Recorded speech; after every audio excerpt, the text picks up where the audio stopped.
ಶಿಕ್ಷಣರಾಗಿ ಎಲ್ಲ ಗಣ್ಯಾತಿಗಳಿಗೆ ಮತ್ತು ಕಾರ್ಯಕ್ರಮವನ್ನು ಆಯೋಜನೆ ಮಾಡಿರ್ತಕ್ಕಂಥ ಎಲ್ಲ ಮಹನೀಯರಿಗೆ ನಾನು ಅಭಿನಂದನೆಗಳನ್ನು ಸಲ್ಲಿಸುತ್ತೇನೆ. ನಮ್ಮ ಜಿಲ್ಲೆಯಲ್ಲಿ ಸುಮಾರು 186 ಪದವಿ ಪೂರ್ವ ಕಾಲೇಜುಗಳಿವೆ.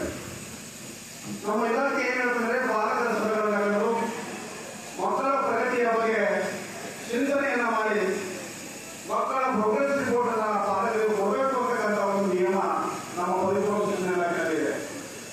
ಆದರೆ ಸುಮಾರು ಕಾಲೇಜುಗಳಲ್ಲಿ ಪಾಲಕರಿಗೆ ಸಭೆ ಕರೆದರೆ ಬಹಳಷ್ಟು ಜನ ಪಾಲಕರು ಕೊಡೋದಿಲ್ಲ.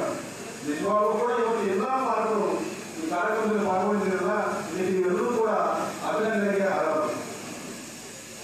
ಪಾಲಕರು ಯಾಕೆ ಪಾಲ್ಗೊಳ್ಬೇಕು ಅಂದರೆ ಮಕ್ಕಳ ಶೈಕ್ಷಣಿಕ ಪ್ರಗತಿಯಲ್ಲಿ 3 ಜನ ಪಾತ್ರ ಪಾಲ್ಗೊಳ್ಳಿರ್ತಕ್ಕಂಥ ಬಾಲಕ, ಪಾಲಕ ಮತ್ತು ಶಿಕ್ಷಕ.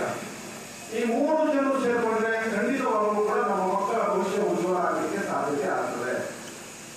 ಬಹಳಷ್ಟು ಕಡೆ ನಾವು ಸುಮಾರು 186 ಪದವಿ ಪೂರ್ವ ಕಾಲೇಜಿಗೆ ಭೇಟಿಯನ್ನು ಕೊಟ್ಟಾಗ ಮಕ್ಕಳಿಗೆ ಕೇಳ್ತೇನೆ, ನಿಮ್ಮ ಪಾಲಕರು ನಿಮ್ಮ ಬಗ್ಗೆ ಚಿಂತನೆ ಮಾಡ್ತಾರ, ನಿಮ್ಮ ವಿದ್ಯಾಭ್ಯಾಸಗಳಿಗೆ ಗಮನ ಕೊಡ್ತಾರ?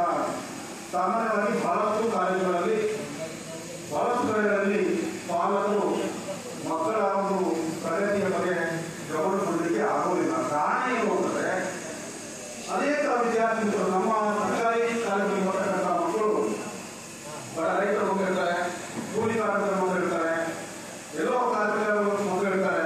ಹಾಗಾಗಿ ಅವರು ಅವರ ಕಾಲೇಜಲ್ಲಿ ಪ್ರತಿನಿಧರಾಗುವುದರಿಂದ ಅವ್ರ ಮಕ್ಕಳಿಗೆ ಹೆಚ್ಚು ಗಮನ ಕೊಡಲಿಕ್ಕೆ ಆಗೋದಿಲ್ಲ.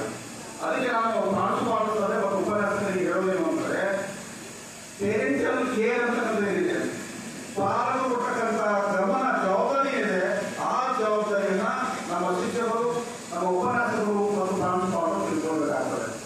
ವಿಶೇಷವಾಗಿ ಇವತ್ತು ಇಂತಹ ಒಂದು ಕಾರ್ಯಕ್ರಮ